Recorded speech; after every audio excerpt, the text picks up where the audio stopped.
Well, welcome back to welcome back. Yeah. As opposed to thank you for coming. Welcome back. Yeah. Okay, we got a welcome back. I need to change it up. Yeah. I'm glad you did. We're kind of sort of glad that you're here. Right. We're It's very about time. glad. Where have you been? Where have you been? We're in Luke chapter 3. Yeah. I have was reading this morning and I came across a verse again. The context is John the Baptist, right? Talking about John the Baptist. And in verse 15 is where I want to be when we talk about counterculture stuff. So could you read verse 15 for me? The people were waiting expectantly and were all wondering in their hearts if John might possibly be the Christ. All right, so it's funny because at different moments, things are going to stick out to you. They stick out to me, and they're like mind blowing for us, and everybody else is like, "Duh, Andy, like what's that all about?" But when we talk about counterculture, right? Part of the deal with being counterculturites for Jesus is this whole idea that God is constantly looking to do something different. But a lot of times that comes from us being different, right? So John the Baptist was different in nature, dressed different, talked different, right? Like ate different. He was just different. And I was talking last night at my Bible study about this fact that we are called to be abnormal, and all we do is fight to be normal. We want to be like everybody else, right? One of the ladies who goes there is Catholic in nature. And she was talking about one of her priests, and they were getting ready to go outside to go to lunch, and he took off his collar and stuff. And when somebody questioned him, he said, "I just want to blend in. I just want to be normal, right, with everybody." And that really struck her as, wait, why would you want to? You're a priest. You're supposed to stick out, right? You're supposed to be different. And then as the people are watching what God is doing through our lives, verse 15 comes in, right? This whole idea about the people were filled with anticipation, right? Expectation. And so when they went to John, they were filled with excitement about what is God going to do today.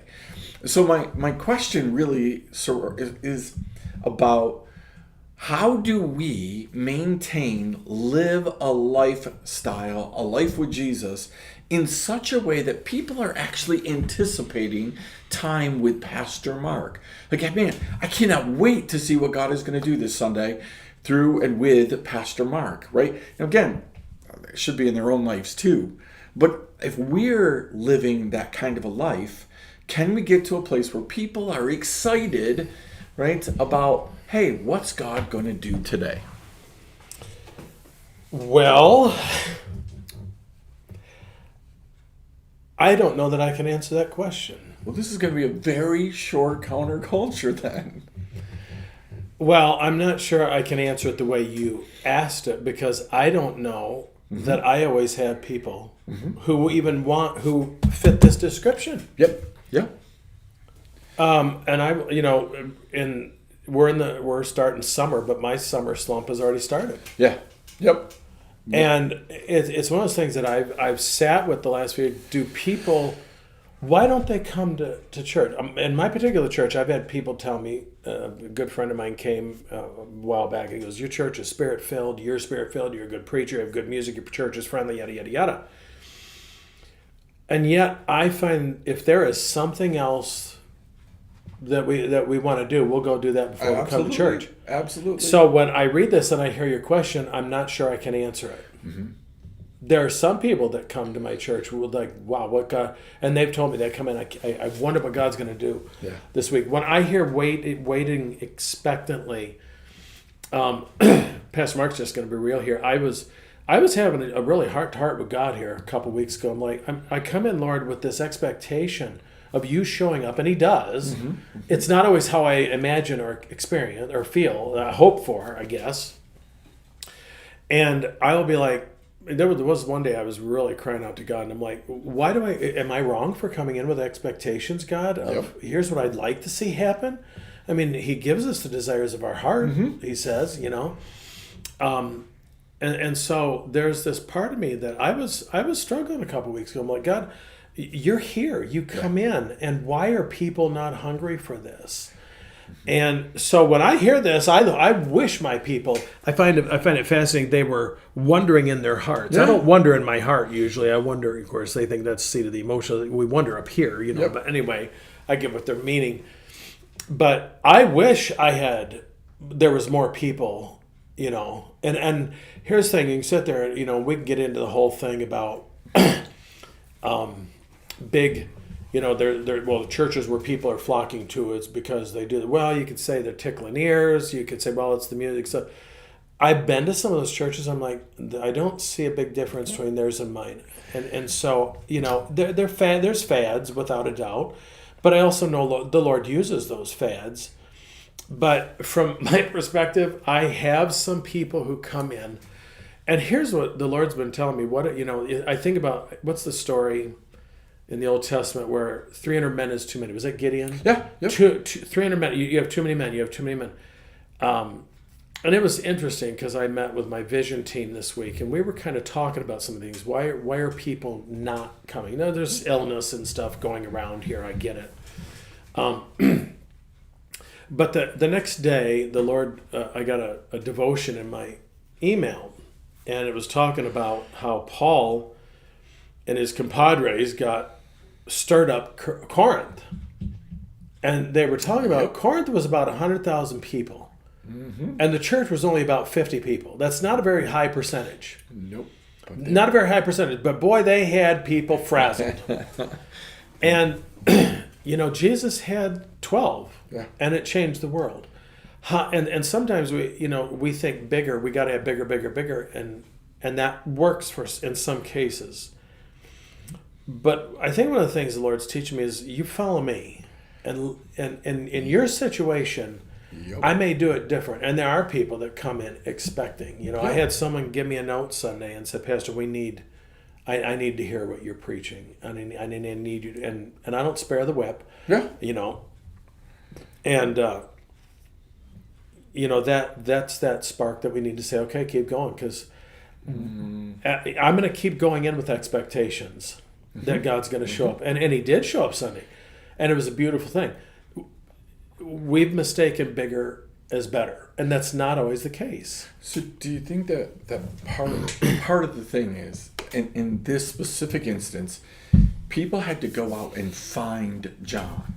Yeah. Like, he didn't put a tent, a little booth up in the city and said, hey, come here, you know, repent and be baptized. And these people literally had to go and seek. Do you think some of it is we've made it just way too easy on people? Right? Way. Everything about church is comfortable, from the chairs to coffee to getting there in the morning. We have 3-4 services. Go, hey, if you don't want to wake up today early, you can go to this one. We've just made everything easy. Yeah. Right? So there is no sacrifice in any way, shape, or form. No. And usually self-sacrifice brings about anticipation, right? I want to lose weight. So I'm going to not eat as much, right? So I'm sacrificing, but there's anticipation of this is what's going to do for me. Yeah. Right? Yeah. Well, and you and I we were talking about a little bit this morning about communion. There were this church that was using pizza and soda for communion. Youth. Yeah, they had youth. And one of the people in our discussion was talking about they just couldn't do that. And I get that, you know. But I remember, and as I shared, that when I was in my doctoral work, I was talking to this person. I said something. We always had snacks and stuff out on this table, and I had talked about how I really enjoy Hostess, you know, just cake donuts with milk. Too. Love them. Love Dunkin'. The next day, here this person had brought them. It was grace to me, Andy. It was like, you've been heard, you've been seen. Somebody paid attention, and I care about you enough that I want to do this for you. Yeah. I shared that story one time in a small group setting, and the person who was kind of in charge of the group knew I was going to be sharing that story. So they brought milk and Hostess cake donuts, and that's what we used for communion. And we talked about it. In my tradition, we do not consider communion an ordinance. We consider it a means of grace, a way in which we encounter God. Right. You know. Yeah. And when I shared that story, people got it. They were like, okay, so it wasn't about being secular. Oh, let's just try it this way because it's cool. And is it wrong to say, okay, we're going to use pizza? And as you and I talked about, it can make it too comfortable that it loses its meaning. Right. So, excuse me, there's and so, you know, when I started ministry in 1993, that is, you know, the seeker movement was coming on. Yeah. Yep. And it was about the seekers and pleasing them as opposed to pleasing God. Yep. And I think that did a huge, looking back, I think it did a huge injustice I agree with you 100%. to church because people come to church looking for something different. Yep. Like if I come to church, I expect to hear.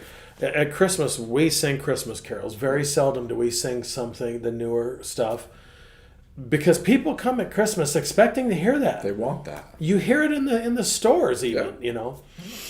So I don't know that I've answered your question. The people who are there week in, week out, I think they are coming with an expectancy of what is God doing. I preached a couple weeks ago out of the lectionary, and one of the questions I asked was, it was Mark chapter 2 when Jesus healed on the Sabbath. Yeah. Yep. And I asked the question, why do you come to church? Yep. Why do you come? Do you come to church to criticize, to nitpick, or do you come with that expectancy that God's going to do something? Yeah, I love that. I love that when Jesus asked about John the Baptist later on, when he says, "What did you go out to see?" What you go out to see? Right, and I think A show or yeah, I think that is so. It's key. What are you coming to church for? Are you coming with an anticipation that God is going to work, that God is going to do something, or are you coming, like you said, I'm coming to evaluate my pastor again this week? And it was a good sermon. Whether I like it or I don't like it, right? I think the whole concept whether I got fed or not. That's right. Which really translates to I didn't like what he served or I did like what he served, you know. I love that. All right, well, let's leave it right there because that's a great place and a great challenge, right? What are you? How are you coming to your times with God? Not just church, not just but church. your devotional time and all that other stuff. Are you coming with a sense of expectancy, a sense of anticipation, of wonder? What is God going to do for me today? Or are you coming with I just got to do this? Right? This is something I got to do because I want to go to heaven, and I think that this is part of that whole thing. Yeah. So I want to leave it right there, but then I want to come back and I want to talk a little bit next time on conviction, because something you said really stuck with me, which it always does. But one particular thing, I want to chew on that some more with you. So we'll leave it right here. We'll come back next time right here on Counterculture. Grace and peace.